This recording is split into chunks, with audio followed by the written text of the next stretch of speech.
All right, Shalom. We the brothers from the GMS Atlanta Church coming back with another lesson through the Spirit. Lord willing to be edifying. I'm the brother of Rock. Brother Kashakwala. And the brother Zakaria. Khan. But before we get started on the lesson, as always, want to give all praise, glory, and honor to Yahweh, Ba'ashem, Yahushua, Ba'ashem, Rakakadash. Give double honors to the elders and apostles at GMS, and peace and safety to the icon across the four corners of the earth that are pushing out this truth and sincerity. All right, so we coming back with the second installment to the 12 tribes. You know, me and the brother Zakaria did part 1 on Genesis, the 29th chapter, and we're just going to continue, all right, with chapter 30. All right, so without further ado, go ahead and start at the top. Khan, this is Genesis 30, verse 1. And when Rachel saw that she bare Jacob no children, Rachel envied her sister, said unto Jacob, give me children, or else I die. Khan, because as we previously stated in the 29th chapter, Jacob loved Rachel more than he did Leah, okay? And he did hard labor, in order to attain her, okay? Which he thought first that he was gonna skip the order of things and just get the youngest daughter, okay, over the eldest, which was he wanted Rachel instead of Leah, okay? So he was putting more energy, if I should say, or more time into Rachel, okay, than he was Leah, okay? But that ain't how everything played out. Rachel womb wasn't able to bear children, but Leah's were, okay, which she bare, at this point, Simeon, Levi, and if I'm not mistaken, Simeon, Levi, and Reuben. Yeah, Reuben, the first son, Salaki. Reuben, Simeon, then Levi. Okay? Go ahead, out. Continue in verse 2. And Jacob's anger was kindled against Rachel. And he said, I am in the Most High stead, who hath withheld from thee the fruit of thy womb. And she said, behold. Go ahead, out. And she said, behold, my maid Bala, go in unto her, and she shall bear upon my knees, that I may also have children by her.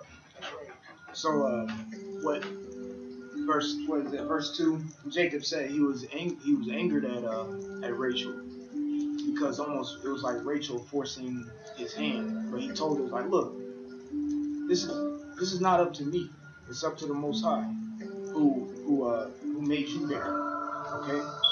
So this I can't do nothing about this. So you can reread verse 3. Verse 3. And she said, behold. Salaki, he said, I am in the Most High stead. So that means he was saying that the Most High is using me as a vessel. I can't do nothing. All right? Whatever happens, it's the will of the Most High. Okay? So go ahead. And she said, behold, my maid Bala, go in unto her. So that goes to show you there was real women back in that time. Okay? Because if your woman were really to make you happy, she'll bring you another woman. You know what I'm saying? And that's exactly what Leah and Rachel did. But go ahead. And she shall bear upon my knees, that I might also have children by her. That's right. Because what? When he acquired Rachel, he acquired Bilhah, and when he acquired Leah, who came with Leah? Zilpah. All right. So go ahead. In verse 4, she gave him Bala, her handmaid, to wife, and Jacob went in unto her. So that's another way to explain and having sex. Okay, he went in unto her. All right. Yes. So he was given a handmaid. Okay. And that goes to show you too, in modern day society, man, it's turned upside down. What woman will give another woman, will give her man another woman, okay, to bear children, all right? And like the brother was saying, go unto her means, to have sex, man. Go ahead, out. And if I can add on to you, Baruch Shah, to let you know that our woman back then had more knowledge, wisdom and knowledge, and understanding of things than today. I just wanted to bring that part out. Yeah, that's true. Yeah. Because they understand that them bearing children for their husband was you could say, an honorable thing. Yeah. Because they understood that if I'm not bearing him children, what good am I? Right. All right. If I can't carry along his seed, what good am I? If I'm barren, what good am I? Right. Right. Which in today's society, you're highly esteemed if you don't have kids, which is totally, upside down. Totally the opposite. Right. That's right. Go ahead. All right. Verse 6. And Rachel said, "The Most High have judged me, and have also heard my voice, and have given me a son. Therefore, call his name Dan." And the law of Rachel's maid. And she said, the Most High had judged me, right? And it said she had, and Bilhah had Dan. Okay? And Dan's name in Hebrew is, you just pronounce it Dan or Don, and it means judge. Okay? So go ahead. Verse 7. And the law of Rachel's maid conceived again, and bare Jacob a second son. And Rachel said, with great wrestlings have I wrestled with my sister, and I have prevailed. And she called his name Naphtali. And Naphtali, which are the modern day Argentinians, okay, to Chileans, all right, which are a part of the 12 tribes of Israel as well. And Naphtali goes into my wrestling. Okay, the name Naphtali means my wrestling. That's right. All right. Khan in the Hebrew. Khan. You mind if I bring something out real quick? Go ahead. Can you reread verse 7 on to verse 8? Khan, I got you. Back to verse 7. And Bala, Rachel's maid, conceived again, and bare Jacob a second son. And Rachel said, with the great wrestlings have I wrestled with my sister. That's right. She said, I have wrestled with my sister. Mm-hmm. Okay, because they were competing. Right. That's exactly what was happening. Mm-hmm. So I just want to bring out a super quick account, and I'll pass it back to you, brother. This is 1 Samuel chapter 1, and I'll start at 2. And he had 2 wives, and that he is speaking of is Elkanah, which is Samuel's father. It says the name of one was Hannah, and the name of the other was Peninnah. And Peninnah had children, but Hannah had no children. So it's the same lot of what was happening with Rachel and Leah. Sure. So it says, verse 3, and this man went up out of the city, that man again was Elkanah, city yearly to worship and to sacrifice unto the Lord of hosts in Shiloh. And the 2 sons of Eli, Hophni and Phinehas, the priests of the Lord, were there. And when the time was that Elkanah offered, he gave Peninnah his wife. He gave to Peninnah his wife, and to all her sons and her daughters portions. Okay, verse 5. But unto Hannah he gave a worthy portion, because of what? He loved Hannah more than he loved Peninnah. Mm-hmm. It's the same thing. Jacob loved Rachel more than Leah because of her beauty. That's why you read what is that? I think Genesis 29. Mm-hmm. It says where Leah was tender-eyed, but Rachel was beautiful. Okay, because a beauty of a woman, you can read that in the book of Sirach. Will make you love it. All right. It says verse 5. It says, but Hannah he gave a worthy portion, for he loved Hannah, but the Lord had shut up her womb. Okay, and this is that thing that he did to Rachel, Salaki. That's right. In the 29th chapter. That's right. That's right. Same exact thing. It's almost the same story. But here's the point of the matter. What the brother just read in verse 8, where he says, "I have wrestled with my sister." This is 1 Samuel 1:6. And her adversary also provoked her sore, and her whose adversary was Hannah, was Peninnah. All right, because she was poking at her. Hey, you can't have kids, but I can. You ain't shit, but I am. All right. It says to provoke her sore, to make her fret, meaning angry. All right, because the Lord has shut up her womb. All right, but what did Hannah do? Just to sum up the story and the precept, she went unto the Lord and prayed to him to have a child. Okay, But in this case, Rachel went to Jacob mad.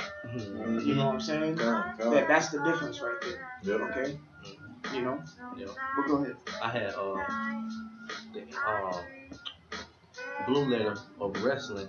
You know, like the brother said, you know, they was going back and forth for Jacob's love. It says verbal from the root to wrestle or to strive or to fight. So they was fighting, you know, one another for Jacob's love, man. Sure. Go ahead. What man wouldn't want that? Right. I'm gonna reread verse 8. And Rachel said, "With the great wrestlings have I wrestled with my sister, and I have prevailed." And she called his name Naphtali. Yeah, because he did that. Well, you can have them then. I don't want them. They shake their ass. Yeah, because they got an abortion, man. Right. You can have them. I don't want them. They not gonna fight, man. They, like the brother said, they don't have no reverence towards their husband nowadays. It's just like whatever. Come. Go ahead. Verse 9. When Leah saw that she had left barren, she took Zilpah, her maid, to wife, and gave her Jacob to wife. Look, Jacob getting it in all ways, man. You know, it's a beautiful thing to want to bear a man's seed back in the days, man. He getting it handed to him left and right. Go ahead. God, verse 10. And Zilpah, Leah's maid, bare Jacob a son. And Leah said, "A troop cometh." Yep. And she called his name Gad. Right. Which is the Native Americans, so-called Native American today. All right. And the word Gad, like it says, means a troop. All right. And the Hebrew is God or Gad. Go ahead. God. And Zilpah, Leah's maid, bare Jacob a second son. And Leah said, "Happy am I, for the daughters will call me blessed." And she called his name Asher, which means the word Asher in the Hebrew means happy. Okay. And those are the Colombians to Uruguay. Yeah, Colombia to Uruguay. Uruguay. Go ahead. God, verse 14. And Reuben went in the days of wheat harvest, and found mandrakes in the field, and brought them unto his mother Leah. Then Rachel said to Leah, "Give me, I pray thee, of thy son's mandrakes." And she said unto her, "Is it a small matter that thou hast taken my husband?" Where verse you at? Verse 15. And wouldst thou take away my son's mandrakes also? You said what? Go ahead, bro. Okay. And Rachel said, "Therefore he shall lie with thee tonight for thy son's mandrakes. God, go out. If you look that word up, is as exciting sexual desire and favoring procreation. So she like you done took that basically you took that opportunity away from me, you know. And also when you read in that definition, it says love apple. Yeah, love apple. The apple of my eye. Yeah. You're taking away the apple of my eye. Come.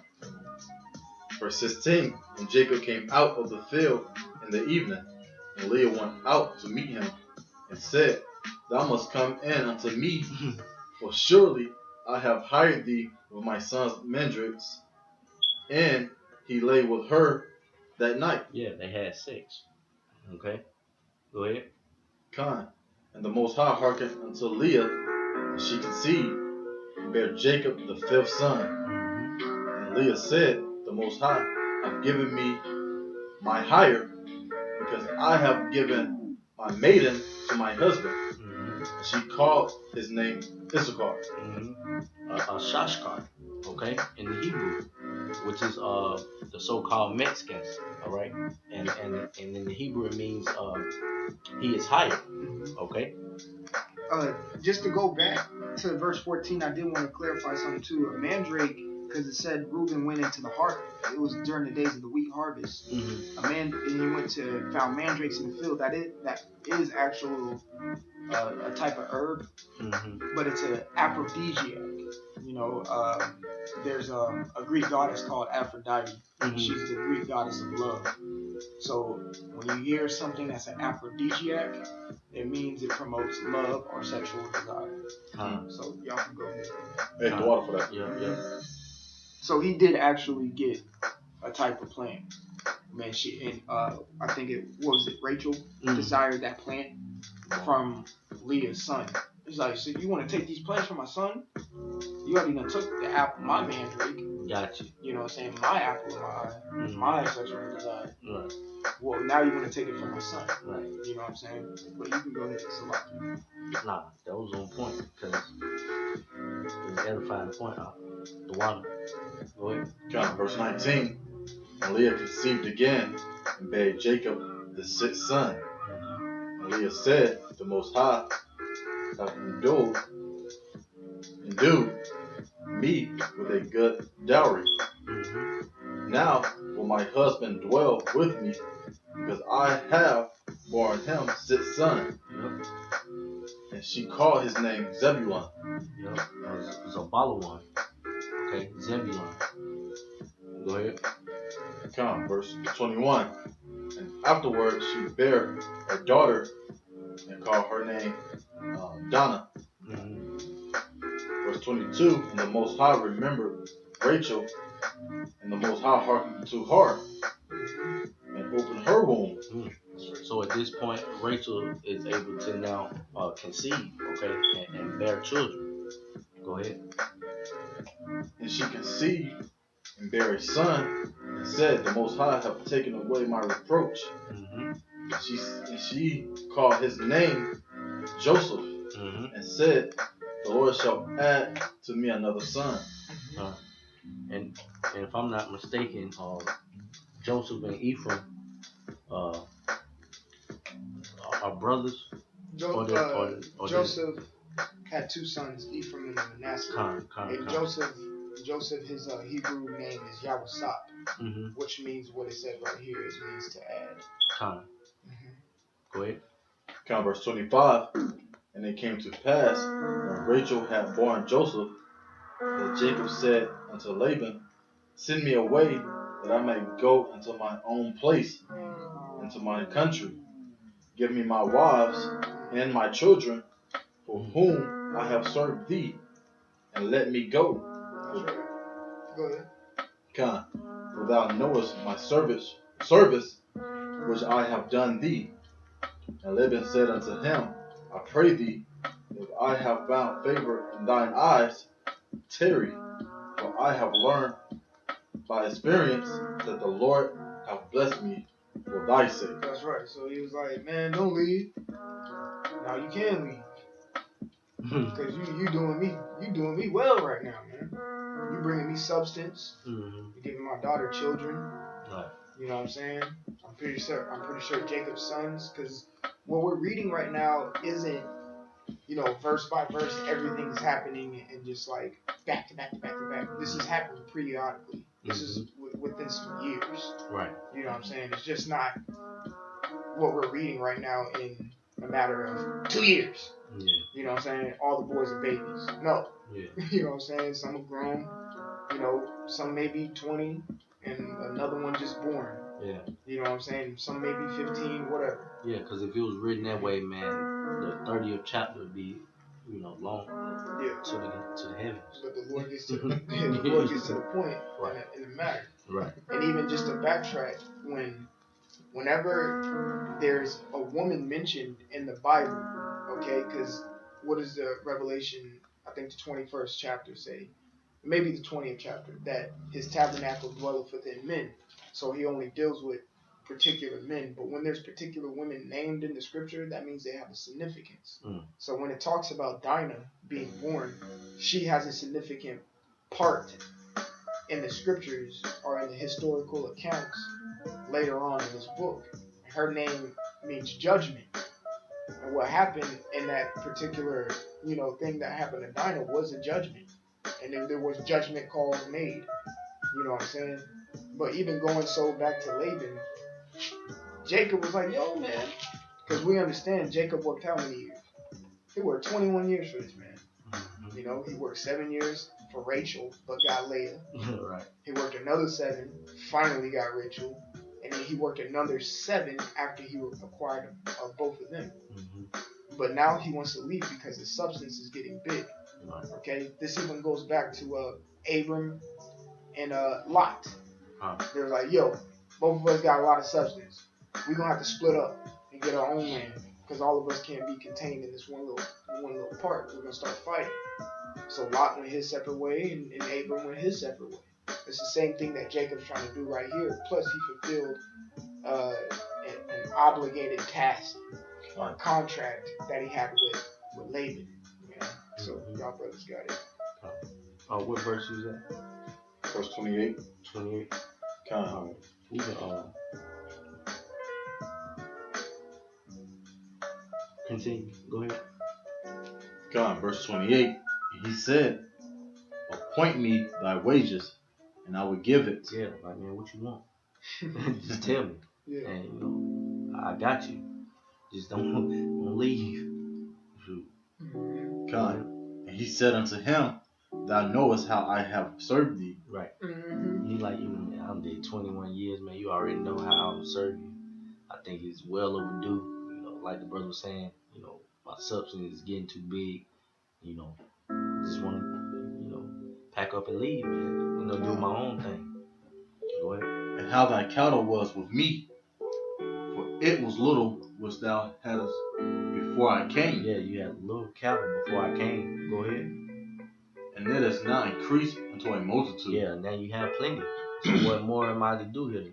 Basically, I've overgrown my state. It's getting too big. I gotta venture out on my own. That's right. Go ahead.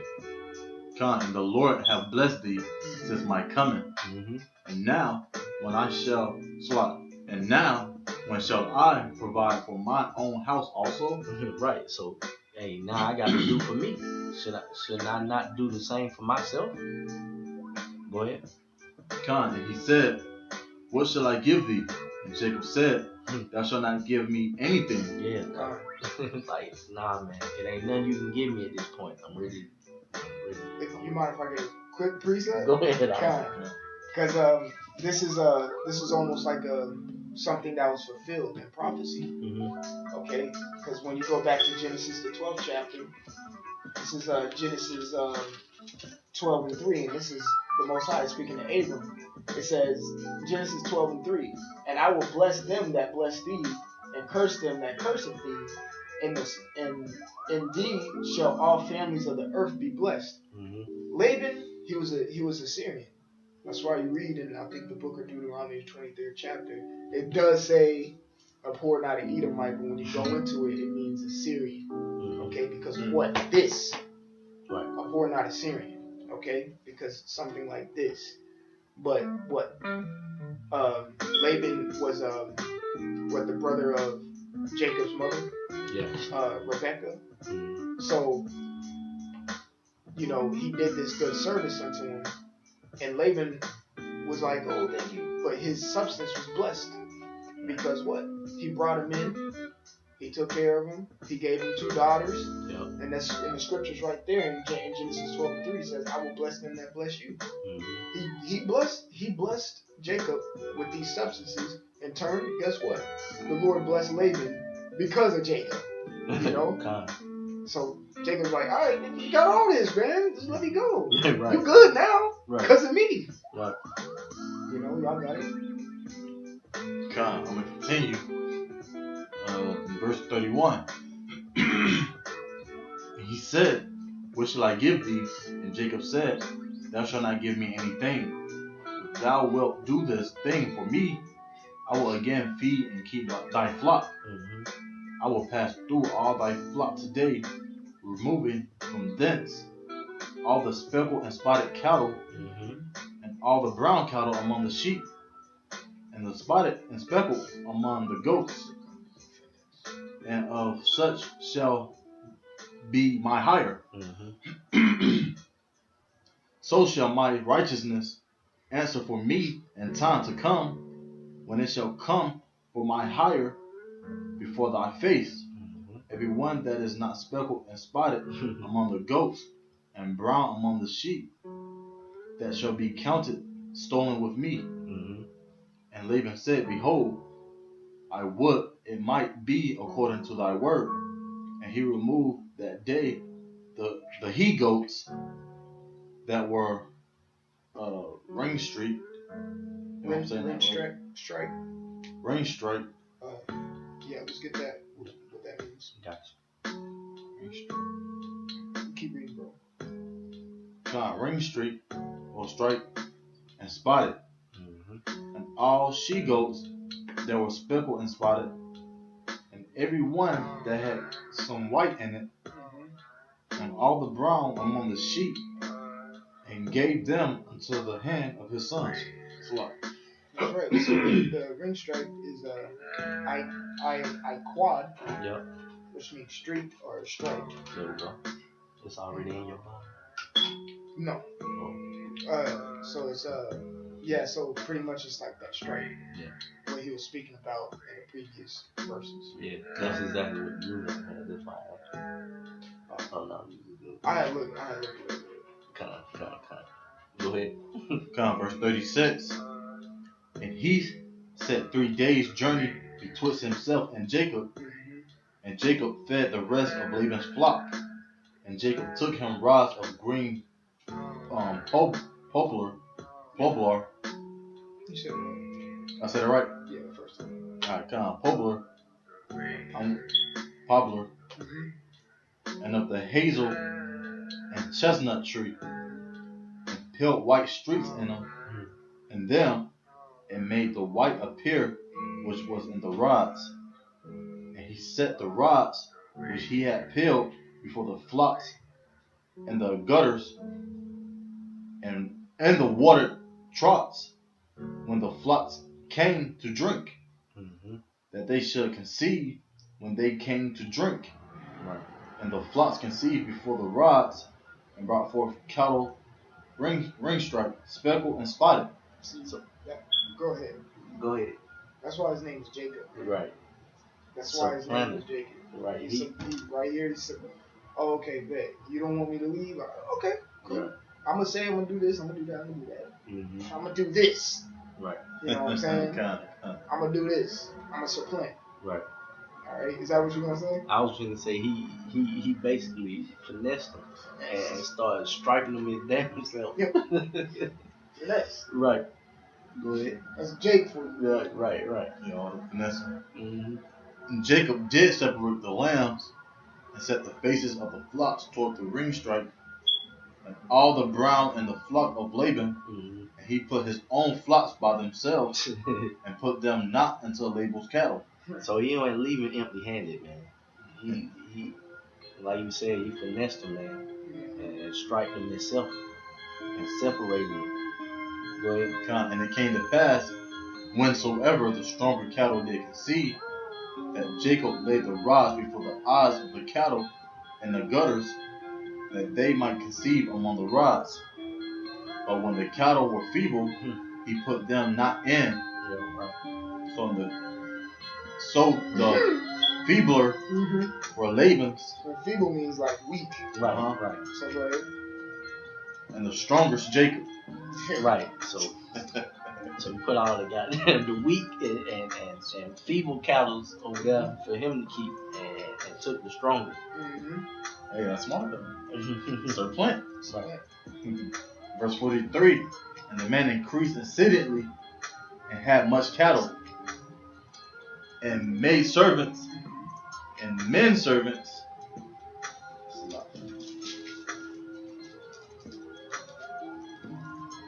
And camels and asses. Yep. And hey, basically, you know, that was the summary and the history of the next few tribes that came of Jacob. Okay, in the 30th chapter, Lord willing, you know, it was edifying, and Lord willing, you know, the Spirit hits us to continue and to go into the rest of the tribes. you know.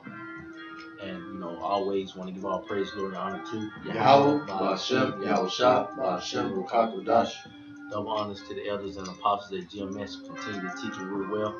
Shalom. Shalom.